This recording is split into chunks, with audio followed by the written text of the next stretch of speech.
Right, so this weekend just gone, we saw the first Riyadh card put on outside the Kingdom of Saudi Arabia, brought to you by Turki Alalshikh. And boxing fans were treated to an absolute mouthwatering night of action featuring Andy Ruiz, Pitbull Cruz, Terence Crawford, a mid-show live concert from Eminem. Anyway, I think anyone that watched the build-up to this event knew exactly what the plan was. Terence Crawford was going to jump up, test the waters against the 154 world champion Israil Madrimov, and if all things went well and Terence Crawford came through, then all roads would lead to a mega fight, a pound-for-pound clash with Saul Canelo Alvares. And by the way, this was no internet rumour, this was no Chinese whispers, we heard it from the horse's mouth himself. A few hours before the main event, Turki Alalshikh spoke to DAZN and said that he had sent Canelo Alvarez an offer for the Crawford fight. However, despite Crawford coming through the fight against Madrimov, it now appears that Turki Alalshikh has done a U-turn and is no longer interested in the Canelo Crawford fight. And there has since been a bit of back and forth between Saul Canelo Alvarez and His Excellency Turki Alalshikh, so let's get into it. Starting off with a statement that Turki Alalshikh made on Twitter that read, "Just wrapped up an important meeting with my team, planning for the upcoming fights that we will make for 2024 and 2025. I have decided to disregard the Canelo fight as I don't want it anymore. Instead, I'll be focusing for the US market with bigger fights, especially for the legend Terence Crawford. Additionally, I will support making of fights for Boots Ennis, Devin Haney, Shakur Stevenson, Virgil Ortiz, Jared Anderson, David Benavidez, William Zepeda, and more." Now, this could just be a case of Terence Crawford struggling to impress against Israil Madrimov despite winning the fight, and therefore Turki Alalshikh thinking that maybe then another step up in weight doesn't suit Terence Crawford, and maybe the Canelo fight has somewhat lost some of the appeal that it previously had. Or it could be a case of Canelo feeling that the offer was not suitable. So naturally, I did spend a little bit of time pondering on this, trying to read between the lines. See that? That's the surface. I was just scratching beneath it. But ultimately, I didn't have to scratch the surface for long, because not long after Turki Alalshikh's statement went up on Twitter, Canelo Alvarez spoke to Fight Hub TV and he said this: "Crawford needs to fight Teofimo first and then we'll see. Like I said, at the end of the day, I'm not asking for that fight. They want the fight to happen because it's a payday, obviously. But I don't want that fight. Teofimo deserves it more than me. My response to Turkey is this. Yesterday, they texted me and they said, we can talk about a fight in February with Crawford. They texted me yesterday. I said, look, I don't want any other fight. I'm focused 100% on this fight. Look, I don't like the way he talks. I'm not in this position because of anything. If he wants to work with me, it's on my way, not in their way. I don't need it." Okay, so I'm not sure whether Canelo Alvarez was talking in English in this interview and that's why it seems a little bit broken, or the translation was a little bit off. But either way, there are a few points to break down there. And I definitely feel like the phrase power struggle is very, very fitting here. But what I would like to know is why Teofimo Lopez? I mean, Teofimo Lopez is a great fighter. I'm not arguing that at all. But for me personally, he doesn't even make it into my top 10 pound for pound. I believe that with one big win, he could just about get in there. But when we speak about big wins, Terence Crawford has just won a version of the world title at 154 pounds. Teofimo Lopez is currently fighting 2 weight divisions below that. Teofimo Lopez's best wins have come 3 weight divisions below that. So to throw Teofimo's name in the mix when I would actually feel like if it wasn't for Canelo, there would be more deserved contenders like Boots Ennis to fight Crawford was a bit of a strange one for me. But the fact that Canelo Alvarez is saying that if Turki Alalshikh wants to do business with him, it has to be on his terms, is probably the real sticking point here, isn't it? Because let's be honest, it doesn't take a genius to work out that the Saudis are probably not trying to lowball Canelo Alvarez. You would imagine they would be rolling out the red carpet for Canelo Alvarez, making the event a spectacle as they did with the Terence Crawford fight. They would probably give Canelo Alvarez choice of where he wanted to have that fight, and therefore, what about the terms seems so unreasonable? Well, the one thing, and I could be jumping to a conclusion here, could potentially be the opponent. Now, I am not for 1 second suggesting that Canelo Alvarez is afraid to fight Terence Crawford. I actually think the opposite. I would actually imagine that after this weekend's action, Canelo would be more eager to fight Terence Crawford and would maybe see it as a more simple fight than he may have before.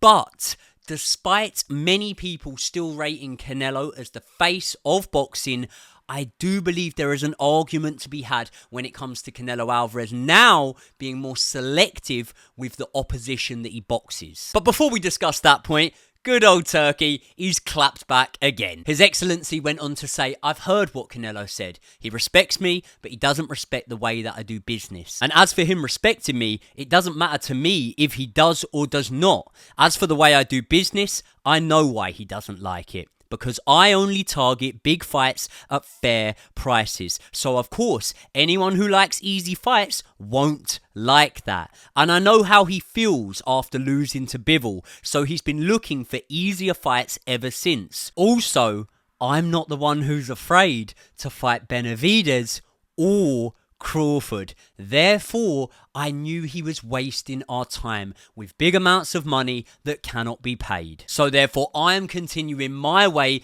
to make big fights that serve the boxing world, whereas he is continuing his way to make easier show-only fights. Fuck me, this is like an episode of EastEnders, isn't it? I love it. In fact, EastEnders is shit. This is well better than an episode of EastEnders. Either way, I think it's safe to assume that Canelo Alvarez and the Saudis will not be working together anytime too soon. But I am really interested to see what side of the fence you guys sit on, because I understand that it's all speculation, isn't it, until we find out the actual figure or the fee that was offered to Canelo Alvarez. But what I would put every penny to my name on is that the number offered would be more than Canelo could earn elsewhere, unless he was to fight one of Bivol in a rematch, Beterbiev, who's obviously tied up with Bivol, they're fighting on a Riyadh season card, so you would imagine they would continue to box under Turki Alalshikh's promotions, or if he was to fight Benavidez. But then there's a problem there, isn't there?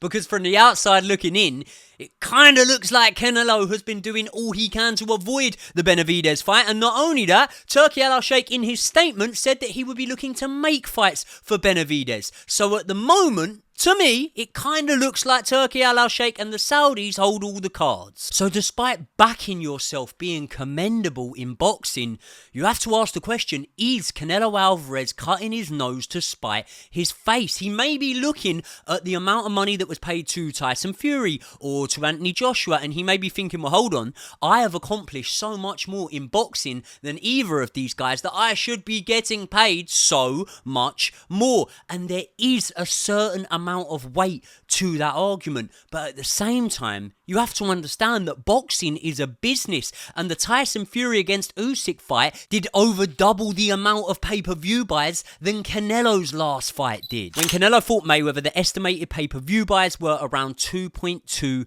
million. When he fought Golovkin, it was an estimated 1.3 million. And there was even a time when Canelo's pull power was so big that he even topped the million pay-per-view buys mark against the likes of Chavez Jr., who, let's be honest, was a faded force by that point. But since the Golovkin rematch, Canelo's pay-per-view numbers have been dropping, and he's actually yet to hit that million pay-per-view mark since that fight. Now, around 700,000 pay-per-view buys for the likes of Caleb Plant, for Charlo, for Jaime Munguia are not numbers to turn your nose up at by any stretch of the imagination. But there was only about 500,000, maybe a little bit less buys for the likes of Bivol, for the Triple G trilogy, and the John Ryder fight generated just 350,000 pay-per-view buys. Now, just quickly, I understand that this sounds completely mental, that me, sat recording a YouTube video in my bedroom, is saying that Canelo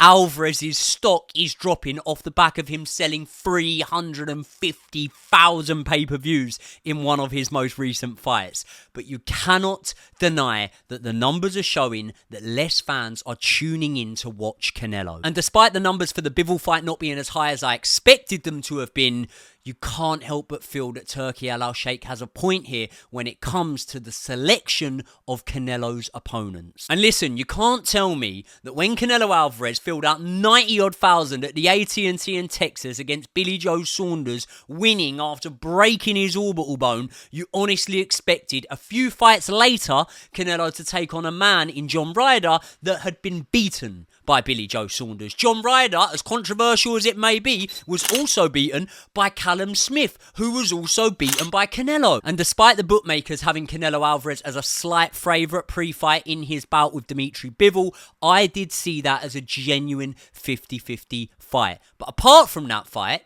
you lot tell me, when was the last time that we entered a Canelo fight really feeling like it was a 50-50? I think the majority of you would probably say the Golovkin rematch, the second out of their trilogy of fights.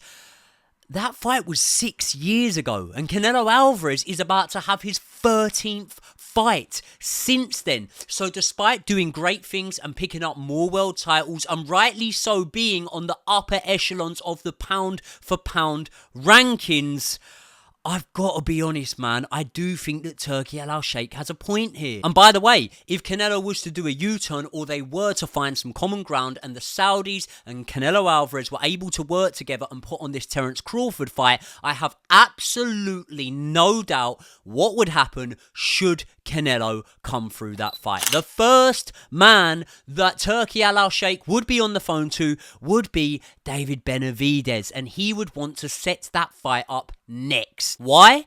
Because if you haven't figured it out already, ladies and gentlemen, I will tell you.